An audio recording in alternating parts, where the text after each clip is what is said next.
Syederalun pohon tumbang menutupi badan jalan lintas Biren Takengon, tepatnya di Desa Alurambung, Kecamatan Juli, Kabupaten Biren pada Minggu 8 Oktober 2023 malam.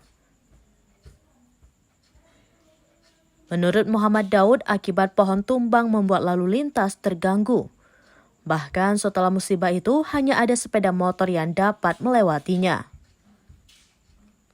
Ratusan mobil tidak bisa melintas baik dari Biren maupun dari Takengon. Pada pukul 19.15 waktu Indonesia bagian Barat tadi, atas bantuan warga memotong dahan pohon, akhirnya sudah dapat dilewati sepeda motor. Daud langsung menghubungi Ketua Forum PRB Aceh Muhammad Hassan Bangka untuk meminta bantuan menghubungi Kepala BPBD Biren. Kepala BPBD Biren langsung mengirim tim untuk menangani pohon tumbang yang membuat banyak mobil terjebak dari dua arah. Akhirnya, hingga pukul 20.20 waktu Indonesia bagian Barat, mobil sudah bisa dilewati lagi.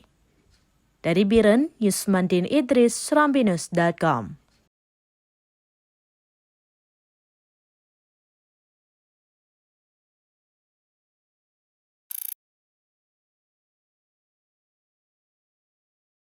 Download Tribun X sekarang, menghadirkan lokal menjadi Indonesia.